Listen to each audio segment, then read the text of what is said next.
So we'll go with financial report. Yes, sir. All right.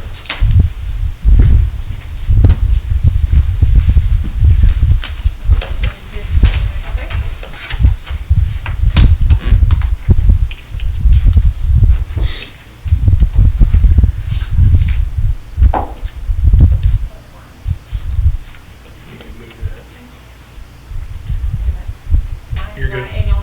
You're good. Okay, I'm just going to walk us through the 6 weeks comparison with the fifth 6 weeks. Not a lot different than what we looked at last month. We're still tracking positively when we look at our refined ADA, which is just when they apply, we look at our enrollment and apply our attendance to that. So our refined ADA is at 34.8 from what we budgeted at the beginning of the year, and it's tracking in line with what PEA shows, which is always a good thing. If you follow down this column right here, and our actual, we're just looking at our actual versus what we budgeted first. So our SPED FTEs are up 10.4 from what we had budgeted. Our CTE FTEs are up 20.838. That is always a good variance to have here, and we expect that, as we talked last month, to continue to increase. That we've converted some classes at the junior high to be CTE funded. And then if you'll notice our bottom number, this WADA, that's what all of our funding is based on. That's our weighted average daily attendance. That is a positive 80.193 from what we budgeted, which is the right way to be. That's the good variance there. You will notice, though, when you keep following down our foundation school fund, which is the first piece of state funding, it's actually less than what we budgeted. And that's going to happen anytime your WADA increases. That just allows us to keep more of our local funds here, which then drops what the state puts into that bucket. So if y'all remember, the bucket's got its limit of what we can have.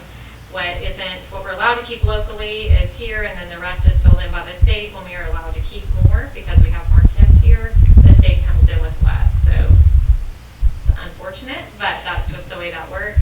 All in all, this is still not a bad thing here. You'll notice if we keep going down, our available school fund hasn't changed, but our net state and local revenue, so what we're getting to keep, is actually increased $228,000 over what we had budgeted. And our recapture, which is the really exciting number here, is tracking $553,000 to our favor.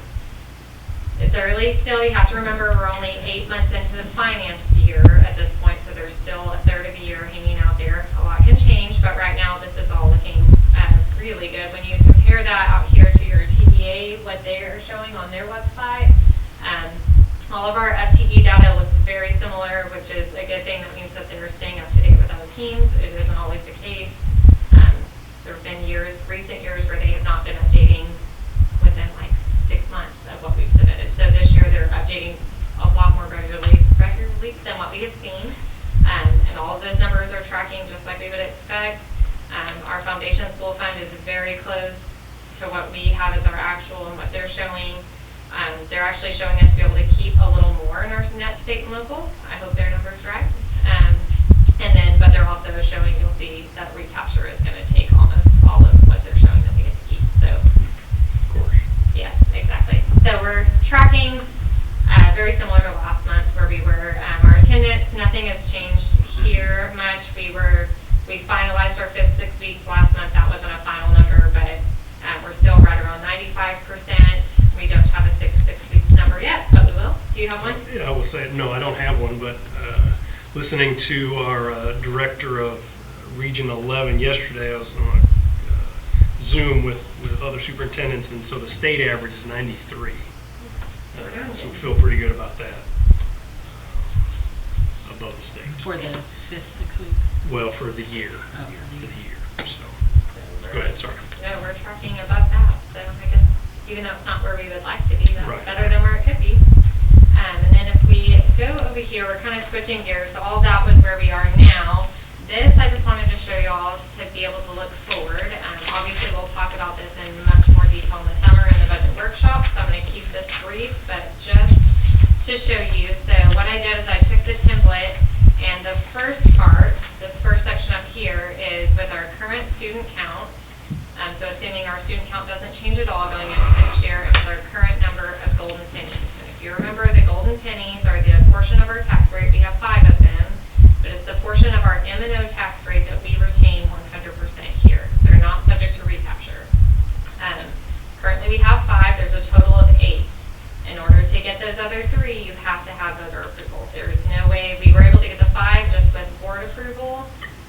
The next three require a vote. You'll see here as we walk through this why this is coming up. So the top column, you'll see we have 22-23 as compared to 23-24, and then compared to 24-25. You can see that very top line, number 55, is this M&O revenue from the state. So what the state has given us. So we went from 5.1 million to 2.9 million to next year projected to be 841,000. So you can see where the state funding, like we've expected with House Bill 3, their money, that was the $6 million that we were losing over the 5-year time period. You can see it going away here. It's gone next year. Our local taxes are on the next line. You can see that line item going across, and then our recapture. Last year was 7.8 is what it ended up being the final, or 7.9 basically is what we settled at, which they just did the final set off just a couple months ago on that. And then our recapture for this year is projected to be 6.2. Next year it's projected at 10.3. So recapture is going to go up mainly due to our values going up. We don't get to keep that money here when we only have the 5 golden pennies. And if you keep walking through, that bottom line, number 62, is really what we want to pay attention to, because that's what we're keeping here, our net state and local revenue. So we had 21.7 last year. We're projected to have 21.2 this year. Next year, we would drop to 19.5.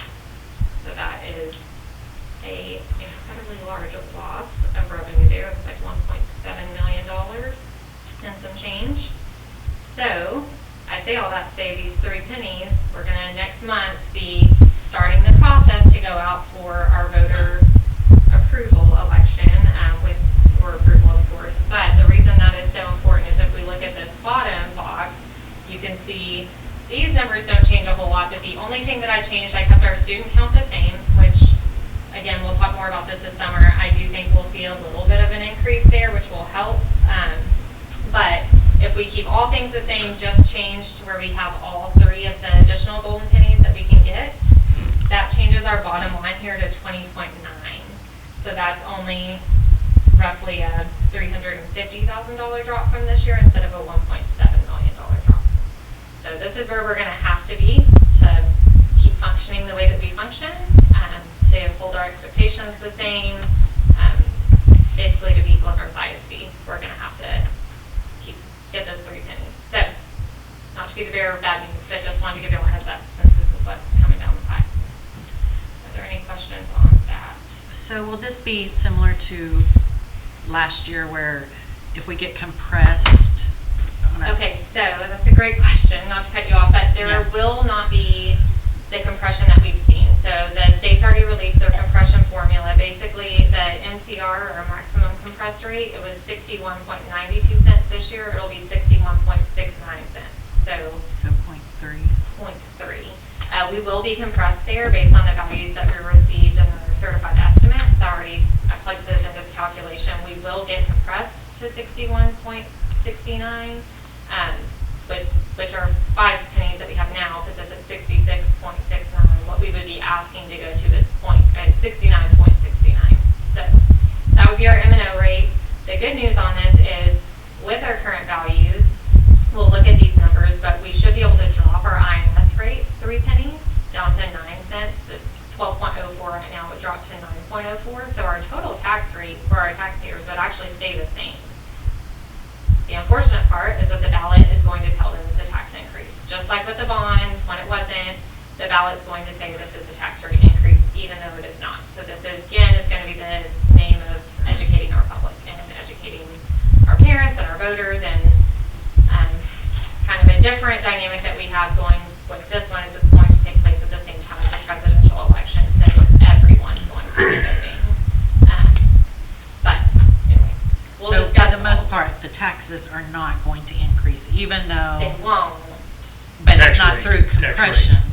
Right, it's not through compression, it's just the values have grown as much as they have that we're able to lower the INS rates. We need $3.683 million to pay our bond payment next year. So basically the calculation I would do is then take our values and take that payment that we need and see how many cents we need just based on the INS. So at 9.04 we can take in enough to fully pay that bond payment next year.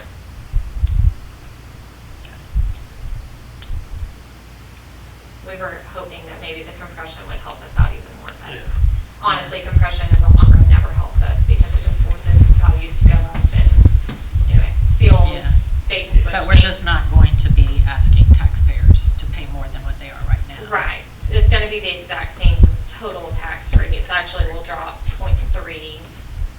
it'll be. Same rate, but they're But still their gonna see value. an increase because the property values are going up.